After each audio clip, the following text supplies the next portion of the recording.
Rémi Daniel, bonjour, Boker Tov.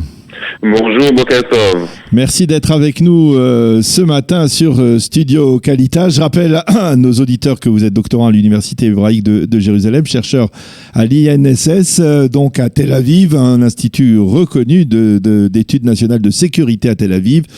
Et nous voulons parler avec vous ce matin parce que vous êtes également spécialiste de la Turquie. Et la Turquie, eh bien, on en parle à deux reprises ce matin dans la presse israélienne. Nous en avons déjà parlé tout à l'heure dans le journal d'information.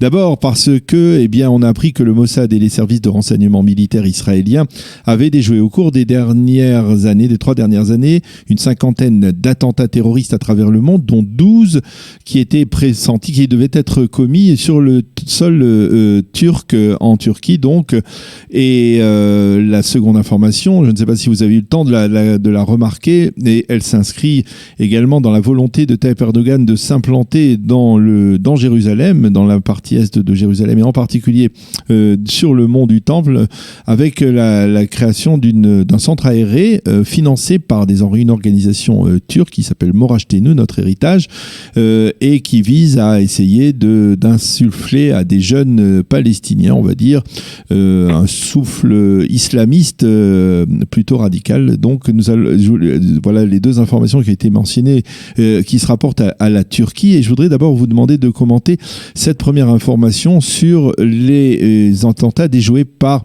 le Mossad. Donc, apparemment, cela laisse comprendre qu'il y a eu des relations et qu'il y a toujours des relations entre les services de renseignement israéliens et les services de renseignement turcs. Est-ce qu'il y a effectivement une collaboration? Elle se poursuit en dépit des relations très tendues sur le plan diplomatique entre les deux pays? Alors oui, c'est la grande question, hein, et c'est vrai que visiblement il y a coopération, puisque ce qui s'est passé selon la presse israélienne, c'est que donc les Israéliens auraient contacté les services de sécurité turcs qui auraient eux arrêté les personnes qui voulaient commettre des attentats sur le sol turc. Donc c'est vraiment une coopération entre services. Alors si j'ai bien compris ce que la presse israélienne disait, il s'agit donc de 12 tentatives d'attentats sur les 3 dernières années.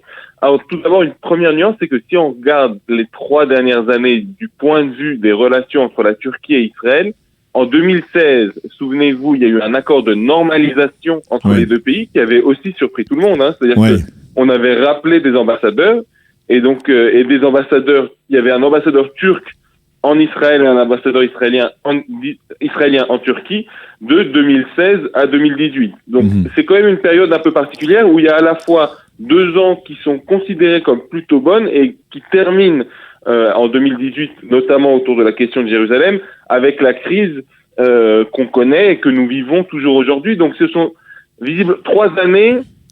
On va en savoir de plus en plus avec le temps, hein. C'est normal qu'on ne sache pas tout, puisque c'est un peu le rôle des services de renseignement et des services secrets de rester un petit peu dans l'ombre.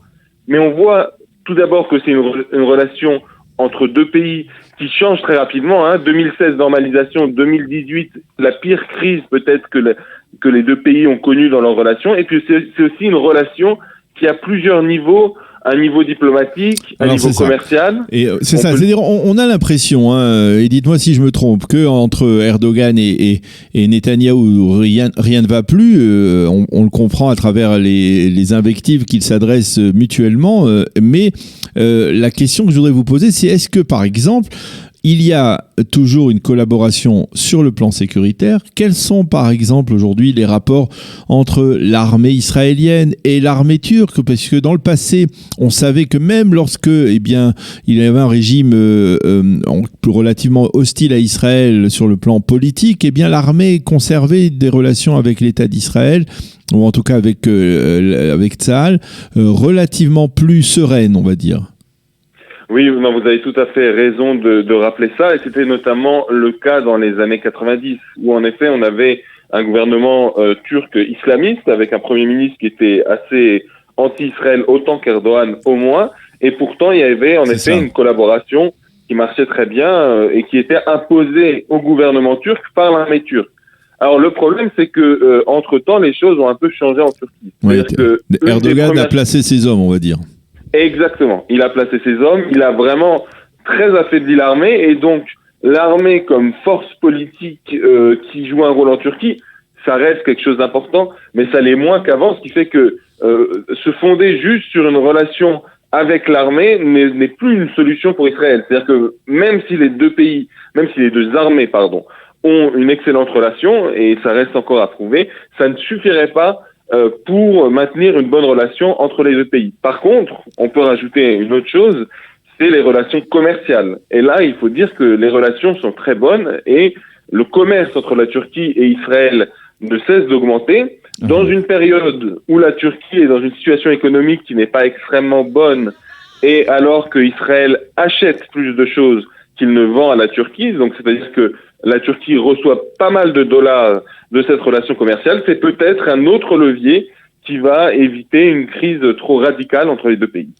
Alors, une fois que l'on a dit cela, je voudrais revenir avec vous sur justement la volonté assez déterminée de Tayyip Erdogan de s'implanter au cœur de Jérusalem, en particulier dans tout ce qui se passe sur le mont du Temple.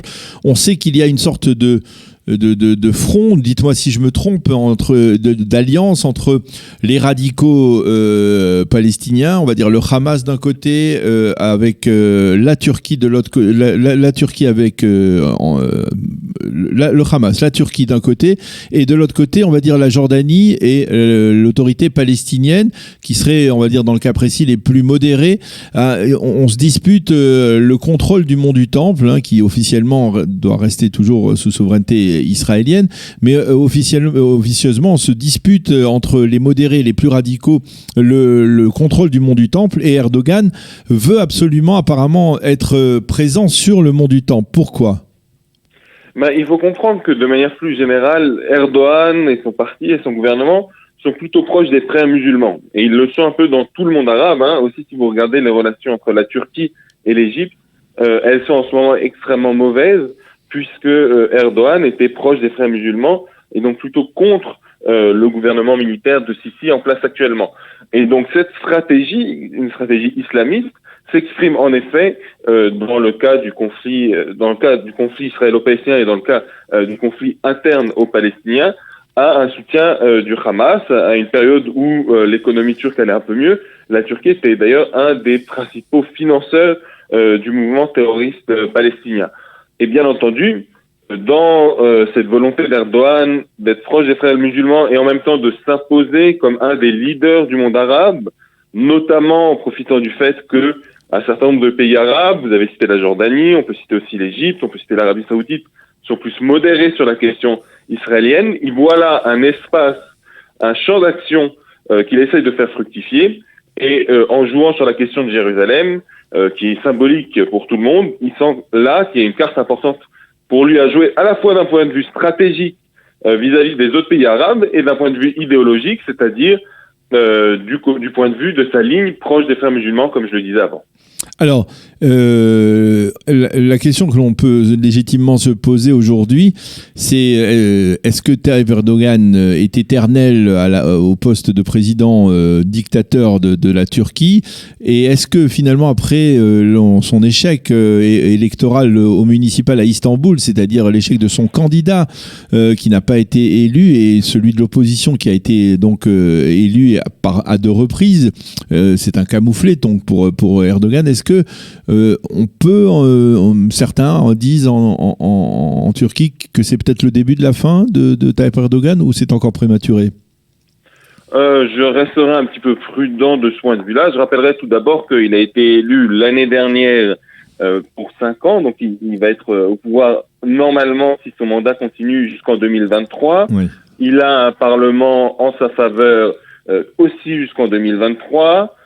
Comme il a réformé la Constitution, il a de larges pouvoirs, et notamment beaucoup plus de pouvoirs que celui du maire d'Istanbul, qui est en effet le maire d'Istanbul et de l'opposition, mais le conseil municipal d'Istanbul est à majorité pro-Erdogan. Donc on est plus dans des symboles que dans des vraiment mouvements politiques importants, surtout que dans la majorité des villes du pays, c'est encore Erdogan qui a gagné. Donc c'est vrai, c'est un premier camouflet. Symboliquement, c'est très fort.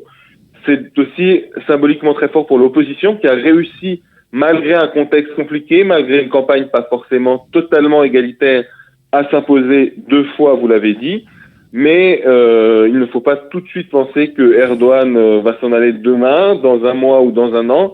Il y a cette phrase de Churchill que j'aime beaucoup qui dit « ce n'est pas la fin, ce n'est pas le début de la fin, mais c'est peut-être la fin du début ». Et ben c'est peut-être ce qui se passe en Turquie. Alors, tout à l'heure, je le disais, je citais une réaction de Yuli Edelstein, président de la Knesset, à cette information concernant les attentats déjoués sur le sol turc. Et Edelstein émettait l'espoir que Erdogan pourrait être reconnaissant envers l'État d'Israël d'avoir déjoué de tels attentats. Est-ce qu'il faut s'attendre à un petit merci de la part d'Erdogan ou c'est trop demandé ? Oula, ce serait beaucoup demandé. Ce serait d'abord demander que cette information soit un peu reprise dans les médias étrangers. Pour l'instant, j'ai pas vu énormément de mentions de cette information, qui même dans la presse israélienne est une information très importante, mais qui a été assez brève puisqu'on ne sait pas énormément de détails. Donc peut-être que le reste de la presse étrangère et notamment la presse turque attend d'en savoir plus. Et puis quant au merci d'Erdogan, ça n'est pas sûr qu'il vienne et on ne recevra pas tout de suite des fleurs de la part de Turquie. Ouais, vous voulez peut-être dire, c'est plutôt sûr qu'il ne viendra pas, plutôt ce remerciement. Voilà, il y a plus de chances. Peut-être qu'on a reçu d'autres choses en échange, et je pense que les renseignements israéliens ne distribuent pas des informations sans retour, et je pense qu'il y a vraiment une volonté, mais je pense que ce qui était attendu n'était pas un grand sourire et un grand merci d'Erdogan, mais des choses peut-être plus discrètes. Eh bien, Rémi Daniel, merci beaucoup d'avoir été avec nous, d'avoir accepté de commenter donc cette information liée à la Turquie. Donc, vous êtes un expert. Merci d'avoir été avec nous ce matin et bonne journée. Merci Shalom. Bonne journée, shalom.